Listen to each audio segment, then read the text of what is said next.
시청자 여러분 안녕하십니까? SCS 신년 특별대담 아나운서 홍석진입니다. 2021년 새해를 맞아 서경방송에선 특집 대담을 진행하고 있는데요. 오늘은 지난 경남 도정을 되돌아보고 올해의 도정 운영 방향과 비전, 구체적인 추진 계획들을 들어보기 위해 특별한 분을 모셨습니다. 김경수 경남도지사를 만나보겠습니다. 안녕하십니까? 예, 안녕하세요. 반갑습니다. 네, 먼저 저희 서부경남 지역민과 시청자 여러분께 인사 말씀 부탁드립니다. 예, 진주는 저한테는 제2의 고향이기도 하고 제가 초중고를 다 보낸 곳이라 올 때마다 늘 반가운데요. 최근에는 코로나 때문에 이제 자주 오지를 못했습니다. 어쨌든 코로나 때문에 여러 가지로 경기도 어렵고 힘드실 텐데 이 위기를 잘 극복하고 코로나 극복 이후에 우리 서부경남 지역 주민들과 자주 뵐 수 있도록 저도 최선을 다하도록 하겠습니다. 새해 복 많이 받으십시오. 예, 제2의 고향인 진주에 오셨는데 네. 그 고향 분위기는 어떠신가요? 네, 말씀드린 대로 진주가 초기에는 코로나를 잘 막고 있다가 최근 들어서 여러 가지 어려운 상황들을 많이 겪지 않았습니까? 그것 때문에 특히 진주 시민들께서 많이 좀 이렇게 위축돼 있으신 것 같아요. 경기도 예. 그렇고 경제적으로도 여러 가지 좀 어려운 상황인 것 같고요. 그래서 정부와 도도 최선을 다하고 있지만 이 상황을 어쨌든 위기를 기회로 극복하는 그런 저력이 우리 또 경남도에 있지 않겠습니까? 우리 진주 시민들과 함께 잘 극복해 나가도록 하겠습니다. 예, 알겠습니다. 우리 지사님이 도정을 맡은 지도 어느덧 2년 반 정도가 지났습니다. 네. 특히 지난 2020년 한 해는 말씀하신 것처럼 코로나를 포함해서 너무나 많은 네. 일들이 좀 있었습니다. 지난해 성과와 함께 아쉬웠던 부분이 있다면 어떤 게 있는지도 한 말씀 부탁드리겠습니다. 사실은 2020년은 거의 뭐 1년 내내 코로나의 해이기는 예. 했는데 코로나를 극복해 나가는 와중에서도 많은 분들이 도와주셔서 실제 우리 경남이 그동안 몇십 년째 수건 사업으로 해묵은 과제들이 있었는데 그런 게 어쨌든 출발은 거의 다 했습니다. 서부경남 KTX도 마찬가지고요. 예. 그 다음에 진해 신항이라고 부산 제2신항인데 예. 그동안에는 부산 신항을 만들면서 경남에 신항이 들었었는데 이름이 부산 신항이었어요. 예. 근데 처음으로 이번엔 제2신항의 경우에는 진해 지역에 들어오면서 명칭도 진해 신항으로 바뀌고 진해 신항 건설 사업에 13조 원이 들어갑니다. 그래서 예. 정말 국가 차원의 대규모 네. 국책 사업이기도 하고요. 그리고 신공항 문제도 이제 가덕 신공항으로 거의 가닥을 잡아가고 있는데 어쨌든 이런 대규모 국책 사업들이 가닥을 잡는 한 해 그렇게 해서 이제는 경남을 포함한 동남권 권역 차원의 발전을 가져갈 수 있는 그런 토대를 만든 한 해 아니었나 싶습니다. 예. 다만 좀 아쉬운 건 아무래도 코로나 때문에 민생이 워낙 힘들어지고 어려워졌기 때문에 예. 도민들께서 삶이 너무 고달파요. 예. 그래서 이 코로나 위기를 빨리 극복하고 일상으로 돌아가는 것이 지금 현재로서는 가장 시급한 상황입니다. 예. 올해에도 역시 그 코로나가 지속이 되면서 또 네. 올해를 또 맞이하는 각오도 좀 남다르실 것 같은데요. 네. 그러니까 얼마 전에 신년 기자회견을 통해서도 밝히셨는데 올해 역점을 두고 추진할 도정 방향, 중점 네. 과제는 크게 어떤 걸로 정하셨습니까? 전체 도정 방향은 그동안 추진해왔던 동남권 메가시티 청년 그리고 네. 교육 인재 양성이라고 하는 핵심 방향과 그리고 예. 경남형 3대 뉴딜 스마트 그린 사회적 뉴딜은 지금 해왔던 방향을 그대로 네네.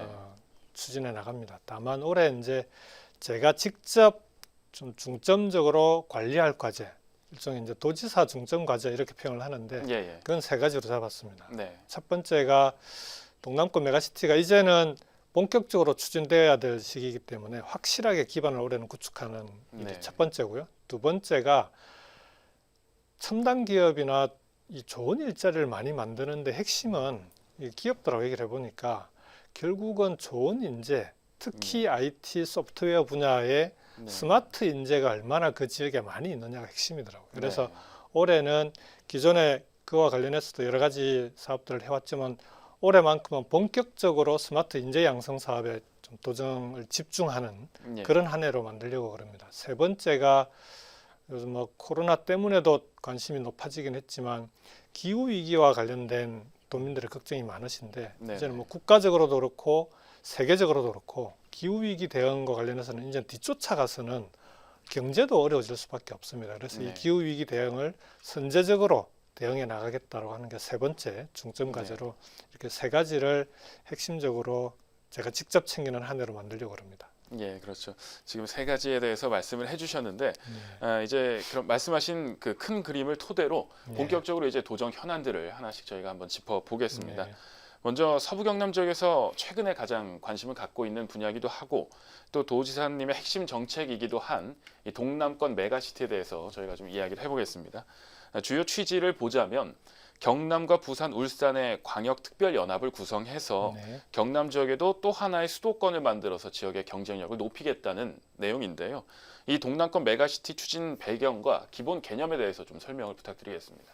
정확하게 정리를 해주시네요. 네, 그 동남권 메가시티 얘기를 꺼낸 게 2019년 가을이었습니다. 그러니까 그때 그 얘기를 하게 된 배경이 제가 이제 도정을 한 1년 이상 추진을 해보니까 나름대로 뭐 그 여러 가지 국책 사업도 유치하고 제조업도 스마트화해 나가고 본격적으로 지역 경제를 살리기 위한 여러 가지 정책들을 추진을 하는데 추진하면서 보니까 수도권 집중, 수도권 블랙홀을 감당해낼 수가 없어요. 그러니까 예. 경남도 차원으로는 네, 이 수도권과 경쟁이 안 되는 겁니다. 네, 근데 이게 수도권을 제외하고 나머지 비수도권 시도들이 전부 시도 차원에서 수도권하고 경쟁을 하고 있는 겁니다. 정부의 예. 공모 사업을 가도 그렇고. 그러니까 네, 이 여러 가지 수도권의 이 집중력, 뭐 흡인력, 이 문제 때문에 각 시도들이 다들 힘들어하는 거예요. 예. 그래서 수도권 가보면은 특히 이제 제일 인상적인 게 서울, 경기, 인천은 차 없이도 얼마든지 다닐 수 있는 그런 예. 일일 생활, 완전히 생활권이 하나로 돼 있지 않습니까? 근데 우리 경남으로 오면은 부산, 울산, 경남이 사실상 같은 생활권이라고 얘기를 하는데 예. 차 없으면 다니기 어렵습니다. 대중교통으로는 다니는 게 불가능하거든요. 네. 그래서 기본적으로 생활권조차 하나로 안 돼 있는데 경제권을 공동으로 만드는 건 불가능한 거죠. 그래서 이제는 시도 단위가 아니라 이 부울경을 하나로 묶는 동남권 권역 단위로 우리도 좀 이 하나로 만들어야 그래야 수도권하고도 경쟁이 되고 경남의 발전도 그렇게 해야 경남도 발전할 수 있는 거 아니냐. 예. 그런 차원에서 이제 동남권 메가시티를 제안을 하게 된 거였습니다. 예, 그렇죠. 말씀해 주신 것처럼 저도 이제 서울에서 살다가 한 지역 발전을 위해서 내려온 지가 한 6년 정도 네. 됐는데요. 서울에는 흔히 말해 빨간색 광역버스가 맞습니다. 있어요. 예. 그리고 지하철도 좀 촘촘해서 네. 도시 간의 이동이 좀 쉬운 편인데 또 환승도 또 네네. 자유롭게 되고요. 그러니까 예. 지방에서는 말씀해 주신 것처럼 차가 없으면 인근 도시들로 이동하는 게 쉽지가 않더라고요. 예. 이런 걸 다 만들어 놓는 게 동남권 메가시티라는 거죠. 차 없으면 다니기 어렵게 돼 있으면 제일 힘든 사람들이 누구냐 그러면요. 청년들이나 교통약자들입니다. 예, 특히 그렇죠. 청년들은 보면은 진주나 창원에 있는 친구들이 가끔 청년들은 대도시에 그러니까 좀 도시 지향적인 게 있기 때문에 대도시를 나가고 싶어 하지 않습니까? 놀러도 가고 그렇게 하거든요. 네, 네. 서울 가는 거나 부산 가는 거나 큰 차이 없어요. KTX 타고 서울 가는 거나 예. 부산 가려고 하면은 차를 가지고 가든지 아니면 다른 대중교통을 이용해 보려고 하면은 무지하게 불편하게 돼 있거든요. 예. 이렇게 했어야 지역의 청년들이 계속 남아 있는다는 게 어려운 거죠. 그래서 예. 광역 대중교통망을 제대로 구축하는 것은 이건 뭐 그 동남권 메가시티로도 중요하지만 지역의 청년들이 남아 있게 만드는 데도 대단히 꼭 필요한 일입니다. 예. 그 말씀하셨던 그 스마트 인재 양성과도 네. 연결이 되는 거네요. 그렇죠. 예. 그러니까 스마트 인재 양성도 이제 이게 시도별로 하게 되면은 아무래도 한계가 있습니다. 네, 네. 그 요즘 뭐 거의 인서울 뭐 수도권 대학으로 가거나 또는 예. 이 IT를 배우기 위해서도 대부분 서울로 갑니다. 왜냐하면 예. 이제 IT 전공자들도 있지만 IT를 전공하지 않은 다른 전공 출신들도 이 분야에 관심을 가지고 다들 이제 그 관련 프로그램들을 많이 배우려고 하지 않습니까? 네, 네. 근데 그런 게 다 민간 기관들은 서울에 다 있습니다. 예. 테스트 캠퍼스니 무슨 NHN에서는 토스트 아카데미니 이런 각종 아카데미나 그 관련된 민간 캠퍼스가 서울에 다 있으니까 어쨌든 IT 분야의 일자리를 갖고 싶어하는 사람들은 서울로 가지 않으면 네. 수도권으로 가지 않으면 일자리를 구할 수가 없는 거죠. 배울 수도 없고 예. 이렇게 해서야 지역에 청년들이 남아있기도 어렵고 두 번째는 IT 기업 첨단 기업들도 경남이나 동남권 지역에 내려오면 사람이 없어요. 예. 뽑을 수 있는 좋은 인재가 없는 거죠. 스마트 인재가 없으니까. 그래서 스마트 인재를 집중적으로 육성해서 이쪽에 좋은 인재, 특히 IT 소프트웨어 분야 인재가 넘쳐난다. 예. 이런 게 공공연히 소문이 나야 기업들도 관심을 갖습니다. 예. 첨단 기업을 유치하기 위해서도 반드시 필요한 일입니다. 예, 알겠습니다. 여기서 이제 서부 경남 지원민들이 궁금한 것은 이 동남권 네. 메가시티 관련해서 동남권 메가시티가 서부 경남에 미칠 영향입니다. 네. 아마 그 얘기 많이 듣습니다. 네, 오늘 진주에 오실 때부터 이 질문을 받으실 거라고 예. 예상을 하셨을 텐데요. 네. 일각에서는 이 동남권 메가시티를 조성하면 균형 발전의 축이 동쪽으로 쏠리는 것 아니냐 하는 우려도 있습니다. 네. 실제로 순환철도 조성 계획을 살짝 보면 네. 동남권 대순환철도, 영남권 메가시티 급행철도 이런 철도 계획들이 부산, 울산, 양산, 김해, 창원까지는 이게 좀 촘촘하게 돼 있는데 진주는 뭔가 좀 휑한 느낌이거든요. 그래서 이제 서부 경남에서 걱정을 좀 하시는 것 같은데 동남권 메가시티와 서부 경남의 발전은 어떻게 연결이 되는 겁니까?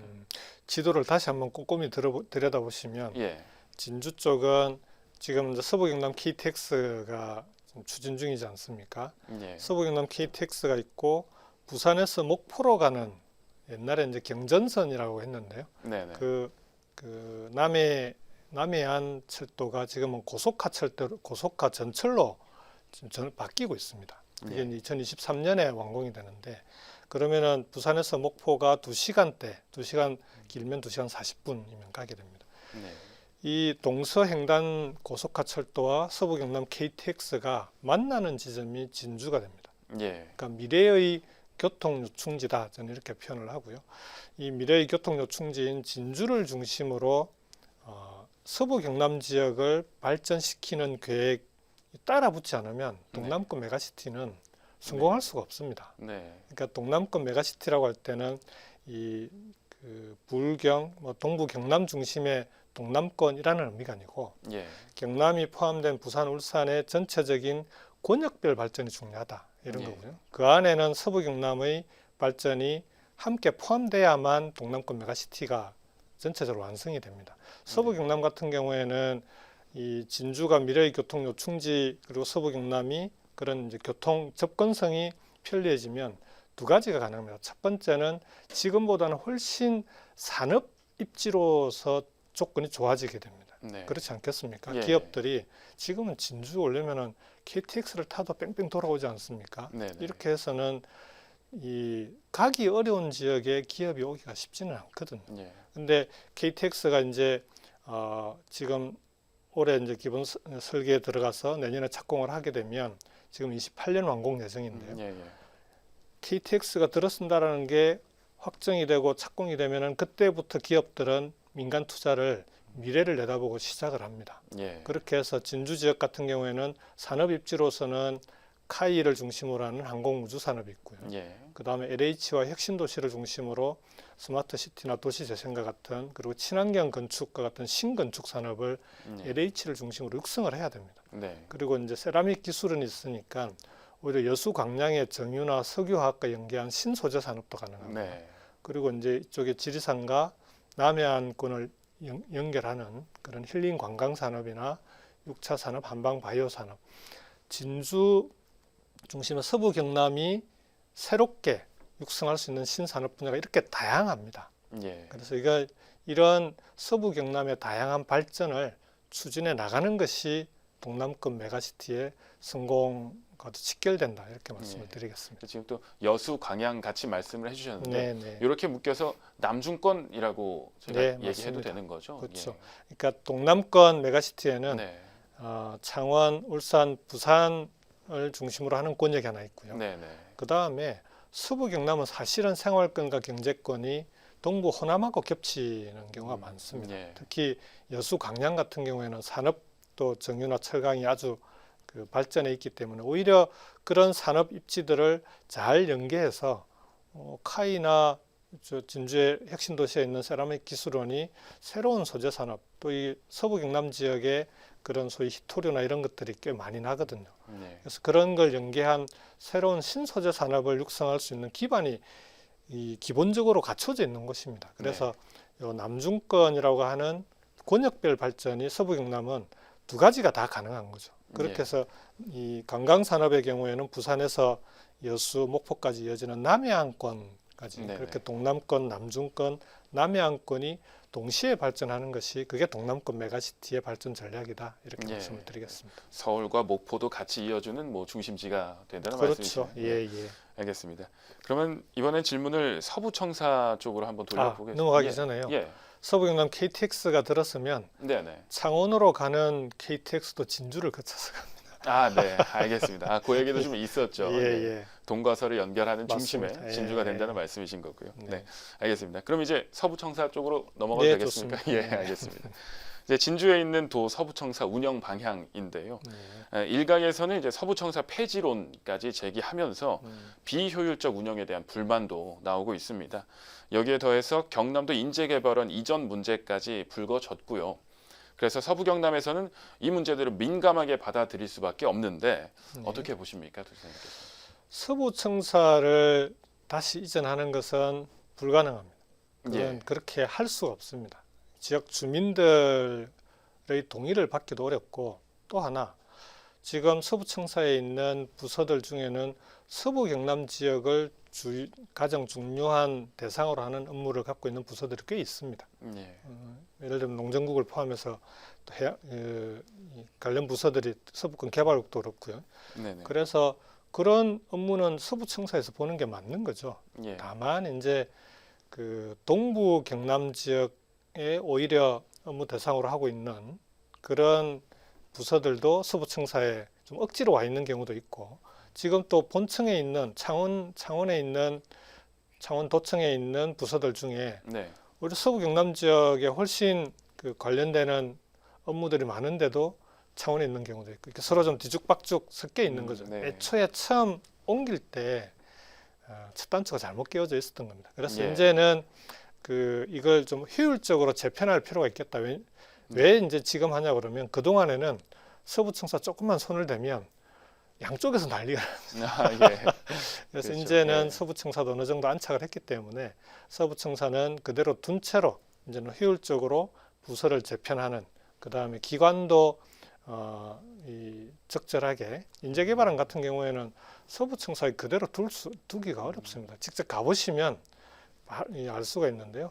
서부청사가 옛날 진주의료원 아니었습니까? 그렇죠. 병원 근무를 개조를 해놓으니까 인재개발은 주로 교육 연수를 해야 되는데 가보면은 큰 강당이나 교육장이 필요한데 그게 없으니까 막 있는 벽을 헐어서 만든 교육장 가보면은 중간중간에 기둥이 막 서 있어요. 그러니까 인재개발은 요즘은 특히 교육 연수가 중요한데 지금의 인재개발은 이 시설로는 제대로 된 교육 연수가 불가능합니다. 그래서 그건 좀 제대로 인재개발은 교육 연수가 가능한 곳으로 찾아가는데 다만 어디로 어떻게 할 거냐 그러면 인재개발이 있던 서부청사는 어떻게 할 거냐 거기는 어떤 기관이 들어올 거냐 이런 걸 전체적으로 놓고 우선 도청 내부 공론화를 거치고 그 결과를 가지고 도민들께 설명하는 내부 공론화까지 밟을 예정입니다. 그게 이제 실무협의체 회의였던 거고요.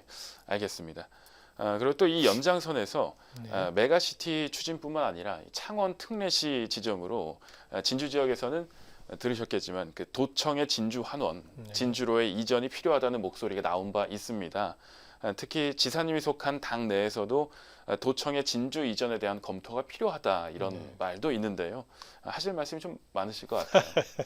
이미 신년 기자회견 할 때 이 부분에 대해서는 분명하게 입장을 밝혔고요. 지금 도청 이전을 다시 들고 나오는 건 경남 도민들을 불필요한 갈등으로 몰아넣는 일입니다. 그래서 도청 이전은 논의할 대상도 아니고 검토할 가치도 없다 이렇게 정리를 했었는데요. 약간 근데 이게 이제 논의 자체가 오해에서 비롯된 겁니다. 그러니까 창원이 특례시가 되니까 그러면은 창원이 독립하는데 도청을 그러면은 경남으로 옮겨야 되는 거 아니냐. 예. 이제 이렇게 문제 제기가 된 건데 이게 이제 특례시가 마치 과거에 울산광역시나 부산광역시처럼 독립하는 새로운 광역시가 되는 네네. 것으로 오해를 한 거거든요. 예. 그게 아니라 특례시는 인구 100만 이상이니까 아무래도 이제 주민 복지나 주민 생활과 밀접하게 연관이 있는 각종 사무들을 이게 이제 도가 여전히 갖고 있거나 정부가 예. 갖고 있는 경우들이 많이 있거든요. 네. 그런 걸 이게 이제 도 전체적으로 좀 큰 도시가 자율적으로 이런저런 주민들의 삶의 질을 개선시킬 수 있는 그런 권한이 좀 있어야 되지 않겠냐. 그렇게 해서 예. 그런 사무를 이양하는 겁니다. 다만 그 과정에 혹시 과거 광역시가 독립해 나가면서 다른 시군의 재정까지 어려워지게 만드는 예. 그런 일이 있으면 안 되겠다. 그다음에 예, 또 예. 하나 도시 계획도 자기들 마음대로 해버리면 그러면은 도 전체의 균형 발전과 어긋날 수 있는 거 아닙니까? 네네. 그래서 이 두 가지 문제, 재정과 도시 계획 분야는 손대지 않는다라고 네. 하는 걸 이 특례시 통과되는 법이 이제 지방자치법 전면 네. 개정안이었는데 네네. 그걸 통과시킬 때 아예 그 부대 조항으로 명시가 돼 있는- 명기를 네. 했습니다. 그걸 명기하는 과정에 사실은 우리 그 다른 시도지사님들이 반대를 많이 하셨는데 특례시에 그렇게 되면은 지방자치법 개정안 자체가 통과가 안 될 그런 예. 상황이어서 설득을 했습니다. 이건 재정과 도시계획 권한만 분명하게 손을 대지 않으면 그러면 이런 정도의 주민생활과 밀접한 사무는 이양하는 게 맞는 거 아니냐. 그렇게 해서 지방 분권이 지금 현재로서는 훨씬 중요하니까 그걸 통과시키고 특례시도 이제 같이 통과가 된 건데 예. 그렇게 따지면은 이건 달라진 건 크게 없는 겁니다. 예. 근데 이 상황에서 도청 이전을 얘기하게 되면 창원은 창원대로 아니 뭐 재정이나 이런 것 관련해서는 아무것도 바뀐 게 없는데 도청만 가져간다? 이러면 또 창원은 창원대로 난리가 날 거 아닙니까? 예. 또 진주 시민들은 이런 오해에 기반한 정치적인 문제 제기로 또 진주 시민들은 시민들도 안 그래도 여러 가지 상실감이 큰데 또 이 문제 때문에 또 새롭게 또 갈등을 겪게 되면은 그로 인한 또 상실감이 더 크지 않겠습니까? 그래서 이 문제는 하루속히 이 뭡니까 이슈나 쟁점에서 예. 사라지게 하는 게 네. 경남도의 발전을 위해서 가장 바람직하다 이렇게 말씀을 드리겠습니다. 예, 알겠습니다. 지금까지 이제 동남권 메가시티 지방자치법 개정 그리고 특례시 관련해서 좀 살펴봤는데요. 이제는 조금 더 서부 경남 정책과 이슈에 대해서 예. 접근을 해보겠습니다. 서부 경남 정책을 살펴볼 때 선두 주자는 조금 전에도 말씀을 해주셨지만 남부 내륙 고속철도입니다. 현재 남부 내륙 고속철도 진행 상황은 어떻게 이루어지고 있는지 네. 그리고 이 서부 경남 KTX가 가져올 효과도 어떻게 보고 계시는지 설명 부탁드립니다. 예, 지금은 그 국토부를 중심으로 해서 이제 기본 계획 노선과 역사를 어디다 둘 건지를 확정하는 단계 네. 진행을 하고 있고 이것도 이제 막바지에 와 있고요. 이게 이제 상반기 중에 마무리되면 바로 이제 기본 설계 실시 설계 단계로 들어갑니다. 설계를 한 1년 정도 걸리는데요. 네. 설계가 끝나면은 바로 착공합니다. 근데 이제 이 설계 비용이 406억 원, 국비가 406억 원인데 이제 작년 국회에서 통과가 돼서 올해 406억 원이 반영이 돼 있기 때문에 기본 계획이 끝나는 대로 바로 설계를 들어가게 되고요. 설계 끝나면 내년에 이제 착공하게 되는. 그러니까 예. 애초에 도민들께 약속을 드렸던 서부경남 KTX의 추진 계획을 네. 그대로 지금 밟아가고 있는 네. 상황입니다. 그래서 이제 내년에 착공을 하게 되면은 이제 그때는 민간에서도 서부경남 KTX가 이제 눈에 가시적으로 이 역사나 노선 같은 것도 다 확정이 되지 않겠습니까? 예. 그러면은 이렇게 이제 그 KTX가 만들어지는 게 확정이 되면 그때부터는 민간에서도 그 KTX 역사를 중심으로 해서 민간 투자들이 일어나기 시작을 합니다. 그래서 네. 저는 뭐 지금 같은 추진 속도라면은 내년부터는 본격적으로 서부 경남의 여러 가지 장기적인 발전과 연계된 각종 사업들이 진행될 거다 이렇게 생각합니다. 네, 알겠습니다. 이제 저희가 시야를 땅에서 하늘로 좀 옮겨 보겠습니다. 네. 지사님은 가덕도 신공항의 조속한 추진을 강조해 오셨는데 일단은 왜 가덕도 신공항인지 궁금하고요. 그리고 서부 경남의 하늘길을 가장 가까이서 열고 있는 이 사천공항 활성화에 대해서는 어떤 계획이 있는지도 궁금합니다. 우선은 사천공항부터 먼저 말씀을 드리면 진주를 포함해 서부 경남이나 동부 호남 쪽에 있는 분들 같은 경우에는 뭐 여기도 신공항 만들면 되는 거 아니냐 뭐 이런 문제 제기를 하시는 분이 있는데, 지금 만들게 되는 그 우리 동남권 신공항이라고 하지 않습니까? 네. 이 신공항은 공항 하나를 만드는 사업에 그치는 게 아닙니다. 이게 이제 이 우리 서부 경남을 포함한 이 전체 동남권을 동북아의 물류 허브로 만들자 이런 거거든요. 이제 거기에 서부 경남 KTX나 부산 목포 간 고속화 철도도 되게 중요한 역할을 하게 되는데, 물류 허브로 만들려면 공항만 가지고 되는 게 아니라 이 항만과 공항이 연계되어야만 됩니다. 거기에 철도까지. 네. 근데 지금 이제 항만은 부산 제2신항, 지금 이제 이름 명칭이 진해신항으로 확정되지 않았습니까? 네. 진해신항이 들어서게 되고 그게 가덕신항과 진해신항이 한쪽에 몰려 있습니다. 근데 그동안에는 김해공항이 이 항만과 연계된 그런 물류산업 기지로서 역할은 전혀 못했습니다. 왜 못했냐 그러면 항공 화물 운송은 주로 야간에 하거든요. 그러니까 화물기는 주간에는 여객기만 뜨고 내리기도 바쁘니까 심야 시간에 주로 이제 화물기가 뜨고 내리는데, 김해는 이 내륙공항이다 보니까 소음 문제 때문에 밤 11시부터 새벽 6시까지를 커피 타임이라고 그래가지고 비행 금지 시간 정해져 있습니다. 그러니까 화물기가 아예 뜨고 내릴 수 없게 돼 있는 거죠. 그러다 보니까 사실상 반쪽짜리 공항인 겁니다. 그나마도 여객이, 특히 국제선 여객이 코로나 직전에는 워낙 국제선이 붐빌 정도로 넘쳐나서 이제 새로운 공항이 필요한 상황이었는데, 그래서 이런 24시간 화물기가 뜨고 내릴 수 있는 공항으로 만들고, 그리고 부산항이라고 하는 항만과 연계한 물류 산업을 발전시킬 수 있는 공항은 저는 그런 차원에서는 가덕공항이 이제 유일한 대안이다라고 생각하고, 오히려 지금은 어떻게 하면 가장 빠르게 속도감 있게 추진하느냐가 훨씬 중요합니다. 근데 사천공항 같은 경우에는 그런 항만과 연계된 물류 산업의 기지로서의 공항 역할을 하기 어렵지 않습니까? 오히려 사천공항은 카이가 있고, 카이가 국토부가 지정한 MRO 사업자, MRO라고 하는 게 이제 항공 정비업, 정비 수리업인데요. 항공 정비 수리업만 하더라도 이 규모가 대단히 큽니다. 우리나라 지금 많은 항공기들이, 특히 민간 항공기는 싱가포르에 가서 수리를 하고 가요. 특히 중대형 항공기 같은 경우는. 그 비용만 해도 이 수조 원인데, 그 항공 수리 정비 사업을 사천으로 제대로 육성시키내고 그 과정에 사천공항을 활성화시키는 그런 전략이 저는 훨씬 바람직하다고 생각하고요. 두 번째로 서부 경남 KTX가 들어오게 되면은 관광객이 연간 1,000만 명 이상 시대를 열게 됩니다. 그러니까 단적인 예가 여수인데요. 여수도 엑스포도 있었지만 KTX가 연결되면서 작년 2019년이죠. 재작년 코로나 오기 전해에 관광객이 1,300만 명까지 늘었거든요. 그래서 관광객 1,000만 명 시대를 지리산, 그다음 서부 경남 남해안이 열리게 되는데, 관광객이 1,000만 명 이상 늘어나면 공항도 함께 활성화됩니다. 특히 해외에서 오는 관광객들도 이제 함께 늘어나게 되기 때문에 여수공항이 그래서 활성화되고 있거든요. 그래서 진주 사천공항도 그렇게 해서 활성화시켜야지, 이걸 또 그 김해공항 확장 대신에 추진하는 가덕신공항하고 신공항 입지를 놓고 다투게 되면 사실은 전혀 다른 차원에서 추진되는, 그다음에 전혀 다른 발전 경로를 가져가야 되는 거기 때문에 오히려 이제 그런 좀 불필요한 갈등보다는 사천공항에 맞는 활성화 대책과 서부 경남 발전 전략이 필요하다, 이렇게 말씀드리겠습니다.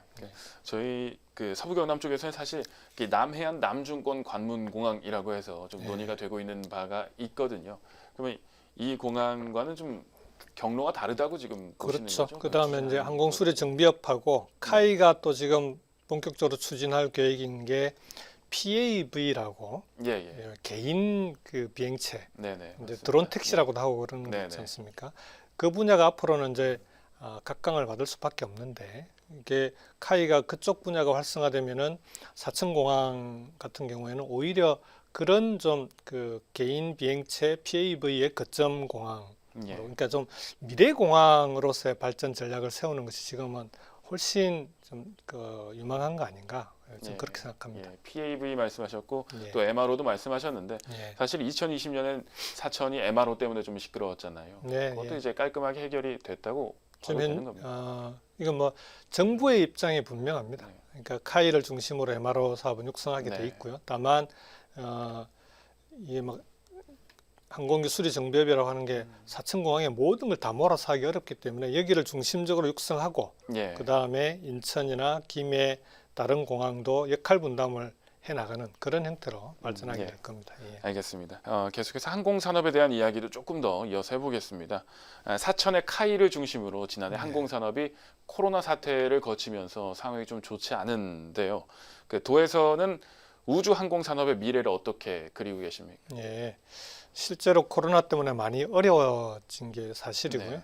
근데 올해 이제 코로나가 백신 접종 등을 통해서 이제 극복이 되게 되면 특히 정부에서는 우리나라 같은 경우에는 이제 9월까지는 백신 접종을 완료하겠다는 계획 아닙니까? 예. 그렇게 되면은 코로나 때문에 소비나 관광 여행을 못했던 국민들이 오히려 코로나 극복 이후에는 보복 소비라는 표현까지 쓰지 않습니까? 예. 오히려 폭발적으로 이제 늘어나게 될 텐데 그렇게 되면 항공산업도 제도약의 기회를 다시 맞이하게 된다. 저는 그렇게 생각을 합니다. 특히 카이로 보자면은 그 B737 맥스 기종이 보잉사에서 결함이 있어서 그 생산이 중단되면서 어려워졌던 게 있었고요. 예. 그 외 여러 가지 상황이 어려워졌다가 B737 맥스 기종도 다시 운항을 시작을 했고요. 예. 일부 국가에서 그 다음에 본격적으로는 지난해 연말에 우리 군의 헬기 사업이 수리온 네. 헬기 사업이 4차 양산 계약을 카이하고 1조 원이 넘는 규모로 계약을 체결을 했습니다. 그래서 카이도 이제는 2020년이 그동안 침체를 벗어나서 V자로 회복하게 되는 그런 그 해가 되지 않을까 싶고요.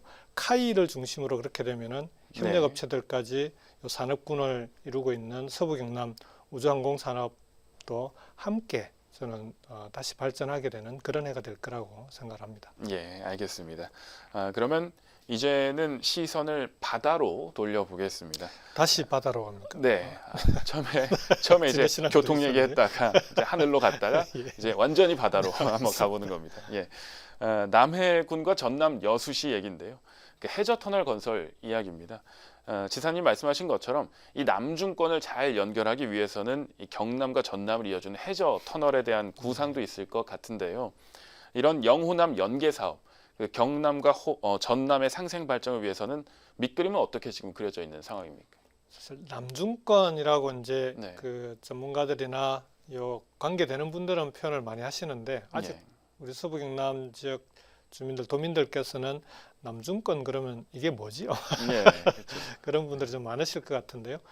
그 사실은 서부 경남 지역과 동부 호남 지역을 묶어서 지리산 이남해 남해안까지 이 지역을 남중권이라고 하지 않습니까? 예, 예. 그래서 남중권 단위로 그동안에 지리산권의 시군들이 조합을 만들어서 공동 사업을 하기도 하고 예. 그 다음에 최근에는 여수를 그 기후 변화 협약 당사국 총회라는 게 네, 있습니다. 맞습니다. 캅이라고 네, 하는데 COP28 맞습니다. 예. 예, COP 28차 총회가 2023년에 예. 예정이 돼 있는데 이게 이제 대륙별로 돌아감사거든요. 예. 근데 2023년이 아시아 국가 아시아 대륙이 할 차례인데 우리나라 이외에는 지금 아마 신청하는 국가가 없는 모양입니다. 그래서 예. 여수가 벌써 한 10년 이상 여수뿐만 아니라 남중권 10개 시군이 네. 동부 호남 지역 5개 시군, 서부 경남 지역 5개 시군 이렇게 해서 10개 시군이 공동으로 지금 꽤 오랫동안 준비를 해왔습니다. 예, 맞습니다. 예. 이 그 COP28이 개최가 되면은 해외에서 이 총회에 참석하러 오는 그 민관 그다음에 제3섹터까지 다 합하면은 25,000명이 넘는 그러니까요. 대규모 행사거든요. 예. 그래서 이런 사업들을 지금 이제 공동으로 준비하고 있기도 하고 그래서 사실은 동남권 메가시티에 아까 말씀드렸던 대로 남중권 발전이라고 하는 남중권의 근역별 발전은 반드시 이게 이제 같이 네. 포함돼서 가는 거다 이렇게 네. 말씀을 드렸습니다. 그 중에서 이제 핵심 사업 중에 하나가 여수와 남해를 잇는 사업입니다. 네. 네. 여수에 한 해 1,300만 명의 관광객이 오는데 그 1,300만 명의 관광객이 사실은 서부 경남으로 넘어오는 사람이 얼마나 되겠습니까 지금은. 예. 그래서 저는 여수와 그 순천 광양과 우리 진주 남해 하동 이런 좀 지리산까지 거창 함양 산천까지 네. 네. 지리산권까지 연계하는 이 남중권 권역을 관광의 메카, 지리산 관광과 산악 관광과 이 한려수도가 있는 해양 관광을 묶어서 가는 관광의 가장 우리나라의 중심지로 만들 수 있는 핵심적인 지역인데 그게 되려면 예. 여수하고 남해가 연결이 돼야 됩니다. 예. 원래 그 다리 연결 계획이 있었는데 이게 이제 경제성이 안 나온다고 예. 맞습니다. 정부에서 그동안 예. 계속 뒤로 미뤘던 네네. 사업이거든요. 그래서 그 다리로 연결하는 것보다 해저 터널로 연결을 하면은 건설 비용이 절반으로 줄어듭니다. 예. 좀 줄더라고요. 예, 비용 그래서 자체가. 경제성도 높아지고 네. 그다음 또 지역 균형 발전 차원에서도 반드시 필요한 사업이기 때문에 지금 정부의 5차 국도 국지도 종합 계획안을 용역을 하고 있는데 네. 그 안에 지금 포함시켜 달라고 요청을 하고 용역이 진행 중입니다. 이건 반드시 해저 터널은 전남 경남이 공동으로 지금 네. 추진하는 사업이기 때문에 예. 좀 꼭 실현될 거라고 생각합니다. 예. 그 동서를 연결하는데 네. 핵심적인 과제라고 저희가 맞습니다. 생각할 수도 있는 거죠. 예, 네. 신년 초에 도의회에서 이제 새해 인사드리면서 도민들께 네. 올해 도정 방향을 쭉 설명하는 그런 자리가 있는데요. 그때도 여수남해 해저 터널은 반드시 추진되어야 된다라고 도민들께도 약속을 드렸습니다. 예. 알겠습니다. 그럼 기대를 해보겠습니다. 그러면 이제 서부 경남 그 공공병원 이야기로 좀 넘어가 보겠습니다. 네. 코로나19 사태를 특히 겪으면서 지역에서는 진주 의료원이 그립다는 분들도 좀 계십니다. 네. 지난해 서부 경남 지역민들의 공론화 과정을 거쳐서 이제 서부 경남 공공병원 설립이 구체화가 됐는데 어떻게 진행이 되는 겁니까? 진주 의료원이 그립다고 하시는 분들 같은 경우에는 이제 코로나 과정에서 확진이 되면은 전담병원이 마산으로 가죠. 예. 마산으로 가시는 거 네. 아닙니까? 사실 진주 의료원이 그대로 있었으면 마산 의료원과 진주 의료원 동서 양쪽에 코로나 전담병원으로 도민들께서 훨씬 덜 불편하셨을 텐데 그런 점에서는 좀 아쉽기는 합니다. 예. 그럼에도 그렇지만 어쨌든 늦었지만 지금이라도 서부 경남 지역 주민들께서 이제 공론화위원회를 통해서 진주 의료원을 다시 살리는 것으로 결정을 해주신 거 아닙니까? 예. 그래서 보건복지부하고도 협의를 해서 이게 이제 공공병원 하나를 새로 지으려면요 거의 10년 가까이 걸립니다. 예비 타당성 조사도 해야 되고 네. 그것도 통과해서 또 예산 반영되면은 네. 계획 세우고 네. 그다음에 건물 짓는다고 의료원이 만들어지는 건 아니잖아요. 예. 그 안에 이제 의료 장비 들어가야 되고 의료 인력도, 인력도 예. 확충해야 되고 그래서 이제 경기도 같은 경우 성남 의료원이 거의 10년 가까이 걸려서 공공의료원을 예. 시립병원으로 새로 만들었는데 그래서 이걸 좀 기간을 단축시켜야 되겠다. 예. 그래서 보건복지부하고 협의를 해서 다행히 복지부에서 이번에 코로나 상황에서 지역별로 공공의료원이 부족한 지역 세 군데를 정해서 여기는 예타 없이 추진하자라고 네. 이제 그 확정을 했는데 그 중에 하나가 서부 경남 공공병원 진주의료원이 하나 포함됐습니다. 그래서 네. 올해 이제 예타 면제가 되게 되면 바로 이제 설계 들어가서 추진하게 되니까 훨씬 공공병원 설립까지의 기간이 단축될 네. 예정입니다. 예, 알겠습니다. 그럼 어쨌든 조속하게 추진이 되기를 기대해 보겠고요. 네, 이번에는 관광 항로화 산업 쪽으로 시야를 돌려보겠습니다. 특히 서부 경남으로서는 항공우주 산업만큼이나 네. 힐링 관광, 항로화 산업이 중요한 미래 먹거리 산업으로 여기고 있는데요. 그 서부 경남의 남해안 관광 산업과 지리산권 항로화 산업에 대해서는 어떤 계획입니까? 이 힐링 관광 산업과 항로화 산업은 서로 좀 연계되어 있는 서부 경남 지역 그런 산업입니다. 이제 예를 들면은 그 함양의 산삼 엑스포가 올해 가을에 예정이 돼 있고요. 예. 내년에는 하동에 세계 야생차 엑스포가 또 예. 예정이 돼 있습니다. 네. 이런 이제 소위 이 지리산권과 남해안권으로 이어지는 천혜의 자연 조건을 갖고 있는 이 서부 경남 지역의 한방 바이오, 한방 항로화 산업이 이쪽을 찾는 관광객들을 불러들이는 예. 그런 또 효과도 갖고 있거든요. 그래서 우선은 지금 예정된 엑스포를 잘 준비해서 특히 올해 같은 경우에는 이제 1년 연기된 함양 산삼 네네. 엑스포가 그렇죠. 정부 계획대로 9월 안으로 반드시 백신 접종을 예, 완료해서 그러니까 예, 그게 좀 걱정이 많더라고요. 이게 정부는 예. 9월까지 백신인데 이제 이제 9월에 열리니까요. 상황이 어떻게 될지 몰라서 오프라인으로도 준비를 하지만 네, 오프라인, 온라인을 동시에 준비를 합니다. 예, 그러니까 이제 만에 하나 상황이 어려워지면 온라인으로도 엑스포를 개최할 수 있도록 준비를 하고 있기 때문에 예, 다행히 오프라인으로 그 엑스포 축제가 진행될 수 있게 되면 훨씬 효과가 좀 예, 배가 되겠죠. 네. 그렇게 준비를 하고 있습니다. 그 다음에 관광산업은 아까 말씀드렸던 대로 결국은 관광산업의 핵심은 세 가지인데요. 첫 번째는 교통 접근성 예, 맞습니다. 예, 두 번째는 아무리 교통이 좋아도 볼 게 있어야 되지 않겠습니까? 예, 자연 조건과 그에 따른 여러 가지 문화적인 볼거리들이 있어야 되고 세 번째는 이 여건인데 이 여건 중에서는 뭐 숙박시설 그다음에 식당 이런 것도 중요하지만 결국은 서비스 산업 새로운 서비스 산업에 맞는 인재를 제대로 서비스 산업에 맞는 인재를 양성을 해야 됩니다. 예. 이 세 가지가 동시에 준비가 돼야 되는데 오히려 이번 코로나 과정에 이 관광산업이 많이 위축되지 않았습니까? 이 시기를 좀 이렇게 코로나 포스트 코로나 시대, 코로나 이후에 늘어나는 그리고 폭발적으로 늘어날 수에 대비할 수 있는 그런 시기로 좀 만들어가고 있는 중입니다. 예, 알겠습니다. 교통 그리고 아이템 뭐 그런 것들이 다 인재까지 포함해서 다 준비가 되고 있다는 말씀 들어봤고요. 이제 저희가 질문의 혁신도시 이야기로 좀 넘어가 보겠습니다. LH뿐만 아니라 굵직한 공공기관들이 진주에서 경남도를 포함한 지역과 동반자 관계를 형성하고 있는데요. 혁신도시 시즌 2는 지금 잘 추진되고 있는 겁니다. 혁신도시가 진주에 이제 들어서면서 사실은 진주시는 지난해 2020년도 인구가 늘었습니다. 서부 경남의 거의 모든 시군이 인구가 줄고 있는데 네네. 저쪽 창원, 김해까지 인구가 줄었거든요. 예. 경남도 전체가 인구가 줄었는데 진주시는 소폭이긴 하지만 720명 정도 늘었더라고요.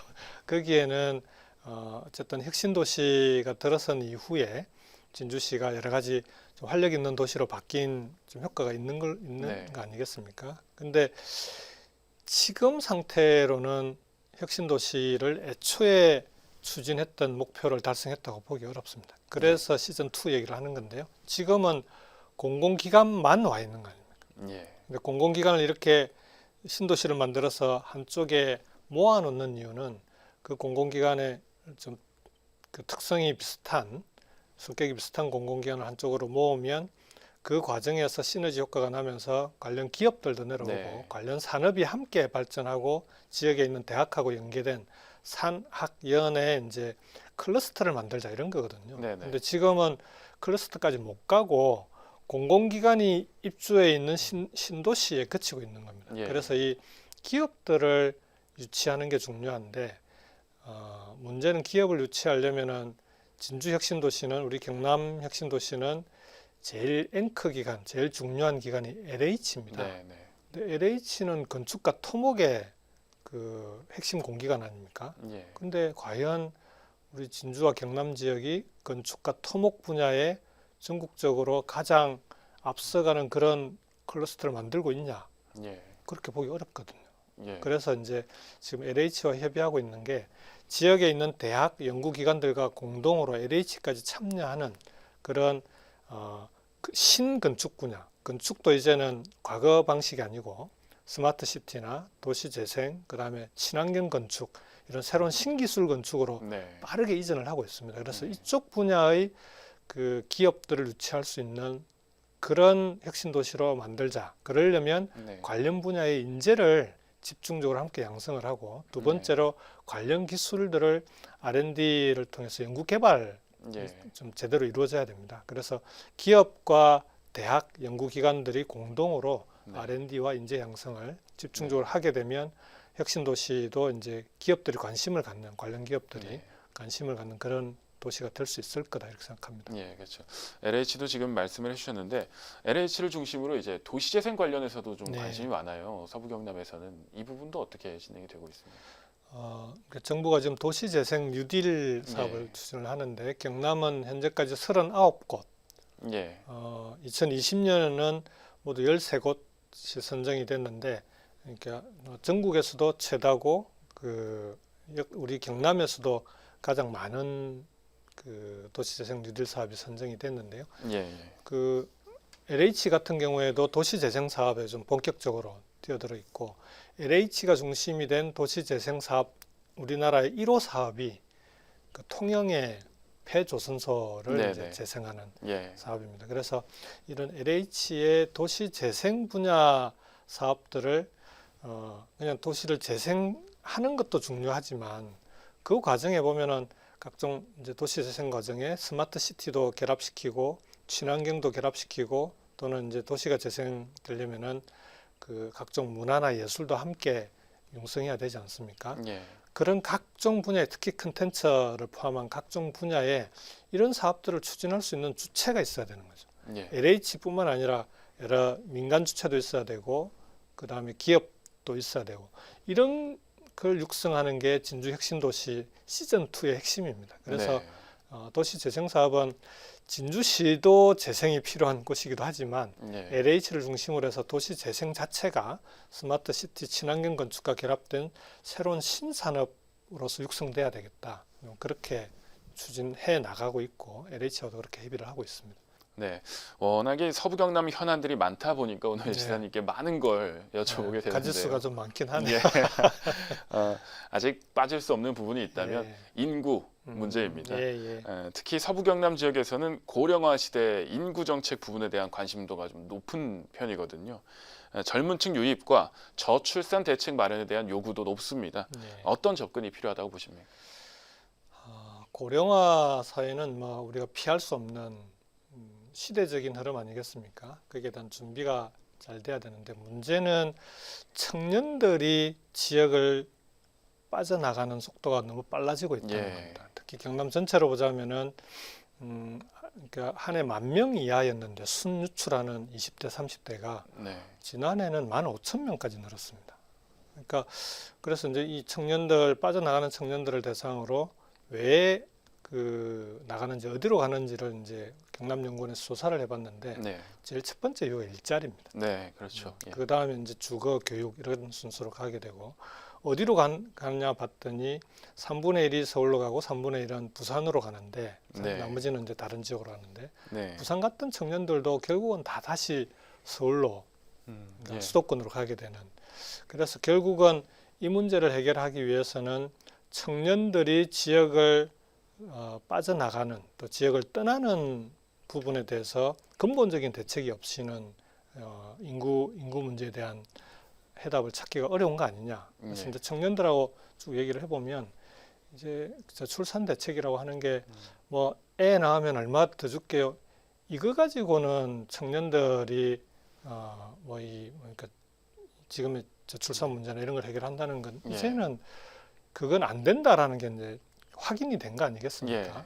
오히려 청년들에게는 결혼, 임신, 출산 이런 것뿐만 아니고요, 주거, 그 다음에 일자리, 네. 문화, 특히 절길거리를 포함한 지역에서 청년들이 떠나지 않고 이 지역에 있어야 될 이유들을 제대로 만들어주지 않으면, 계속 있을 이유인 네, 거죠. 그렇습니다. 예. 그러니까 제일 중요한 건 일자리고, 네. 일자리뿐만 아니라 하다못해 수도권이 아니라 부산만이라도 좀 편하게 다녀올 수 있도록 하게 되면, 예. 부산과 경남은 거의 한 생활권이니까 괜찮지 네. 않겠습니까? 그렇게라도 만들어줘야 지역의 청년들이 떠나지 않고, 떠났던 청년들도 돌아오고, 그런 지역이 될 수 있지 않겠습니까? 예. 그래야 저는 인구 문제는 해결이 된다라고 생각합니다. 그래서 청년 특별도 얘기를 제가 지난해부터 계속하고 있는데요. 네. 청년들이 머물 수 있어야 되고, 돌아와야 되고, 또 타 지역의 청년들이 찾아올 수 있는 그런 지역으로 만들 수 있는 종합적인 접근과 정책들을 통해서 인구 문제는 같이 풀어가야 된다, 이렇게 생각합니다. 예, 알겠습니다. 네, 그리고 이제 다음 주제가 코로나19인데요. 지난 해와 올해 최대 화두는 아직까지 그래도 코로나19가 아닐까 맞습니다. 싶습니다. 지사님도 올해 코로나 사태를 어떻게 극복하고 이 포스트 코로나 시대를 어떻게 맞이할지에 대해서도 구상이 있으실 것 같아요. 코로나 극복은 경남도의 문제만이 아니라 예, 예. 우리 이제 국가, 그다음에 전 지구촌에 지금 과제가 됐는데요. 현재로서는 뭐 치료제나 백신이 나와야 근본적으로 해결이 될 텐데 그때까지 잘 버티는 게 지금은 가장 중요합니다. 그러니까 실제로 코로나 거리두기를 통해서 코로나 확진자 수를 줄이는 것도 중요하고 이게 이제 방역이고요. 두 번째는 이 거리두기 때문에 어려워진 특히 소상공인, 자영업, 특히 농민들도 정말 많이 어려워졌거든요. 실제로 최근 같은 경우에는 화훼 농가, 꽃 재배하던 농가들이 아예 밭을 갈아엎을 정도로 졸업식이나 입학식 지금이 시즌인데 아예 대면으로 행사를 못하니까 그러니까 비대면으로 다 전환을 했더라고요. 꽃 수요가 완전히 이제 확 줄어버린 거의 20% 이하로 줄어버렸기 때문에 이런 분들을 위해서 정말 이제는 서로가 좀 물리적으로는 사회적으로는 거리를 두더라도 서로 좀 이 어려운 분들 이런 농민들이나 소상공인 자영업자들을 위해서 예를 들면 뭐 꽃 선물하기를 포함해서 서로 좀 마음을 전할 수 있는 그런 좀 따뜻한 온기를 전할 수 있는 그런 노력들이 좀 필요한 것 같습니다. 그래야 이 고비를 마지막 고비를 잘 넘겨서 백신과 치료제로 완전히 극복이 됐을 때 이게 버텨야 그 이후에 뭔가를 할 수 있지 않겠습니까? 이때 쓰러져 버리게 되면 다시 일어서기가 어려워지니까 어쨌든 우리 도민들께서 많이 어려우실 텐데 이 시기를 함께 버틸 수 있도록 좀 마음을 좀 모아주셨으면 좋겠다라고 생각합니다. 그리고 그 포스트 코로나의 핵심은 이제 이런 코로나를 잘 버티고 이겨내면 그 다음은 결국은 이제 코로나 이후 시대가 되는데요. 포스트 코로나의 핵심은 뉴딜입니다. 경남형 뉴딜입니다. 스마트, 그린, 사회적 뉴딜 이 세 가지 분야로 준비를 하고 있는데요. 정부 차원에서도 지역 균형 뉴딜이라고 해서 지역의 뉴딜 예산의 대부분을 쏟겠다라고 하지 않습니까? 결국은 지역이 살아야 대한민국이 살아날 수 있기 때문에 이 세 가지 분야를 중심으로 포스트 코로나 이후에 경남의 새로운 발전을 함께 좀 만들어 가도록 그렇게 하겠습니다. 네, 알겠습니다. 오늘 지사님과 여러 가지 이야기를 들어보면서 경남 도정의 방향이 이렇게 큰 줄기 아래에서 하나로 이렇게 뭉쳐 있다는 그런 느낌을 좀 받았는데요. 이제 오늘 대담을 정리해 보면서 2021년 경남 도정을 사자성어로 표현해 본다면 혹시 어떤 걸로 정하실 건지 우리 도민 여러분에게 당부하실 말씀과 함께 전해주시죠. 이런 주문이 제일 어려워요. 갑자기 사자성어로 저희가 정하라. 아니 이제 제가 그 페북에 새해 첫날 인사를 드리면서 올해가 이제 소의해 아닙니까? 그래서 이 바라보고 들여다보고 준비하는 건 호랑이의 눈처럼 아주 이제 그 세밀하게 그리고 아주 집중적으로 제대로 들여다보고 대신에 이걸 실천해 나가는 것은 또박또박 하나씩 풀어가야 된다. 이제 그런 사자성어가 호시우행이라는 게 있습니다. 호랑이의 눈으로 바라보고 소처럼 걸어가라 이런 거고요. 그게 이제 이어지는 사자성어가 우보만리라고 소그름으로 만리를 하는 거니까 우공이산이라고 우공이 산을 옮기듯이 올해는 그런 해가 좀 됐으면 좋겠습니다. 코로나 위기, 경제 위기에 대해서는 정말 아주 매서운 눈으로 잘 바라보고 준비하고 이걸 극복해 나가는 과정은 힘들고 어렵더라도 하나하나 또박또박 풀어나가는 그렇게 해서 정말 산을 옮길 수 있는 그런 해로 만들어 가야 되지 않을까 싶습니다. 경남도도 그러니까 소처럼 강인하게 우직하게 뚜벅뚜벅 걸어가신다는 말씀이신 거죠. 그렇게 하게 되면은 저는 우리 경남도의 역사를 돌이켜보면 늘 역사적으로 국가가 가장 어려울 때 뭐 민주화든 산업화든 가장 앞장서서 그런 위기를 기회로 전환시켰던 곳이 경남입니다. 그래서 이번 코로나 위기도 도민들과 함께 그렇게 풀어가면 이 위기를 기회로 전환시키는 그런 해가 되지 않을까 싶습니다. 네, 알겠습니다. 말씀하신 것처럼 위기를 기회로 만들어서 더 큰 경남, 더 큰 미래를 열어가는 2021년이 되기를 기대해 보겠습니다. 지사님 오늘 함께해 주셔서 감사드립니다. 네, 고맙습니다. 서경방송이 마련한 신년 특별 대담 이번 시간은 김경수 경남도 지사와 함께 2021년 경남도정의 현안과 비전에 대해 이야기 나눠봤습니다. 시청해주신 여러분 고맙습니다.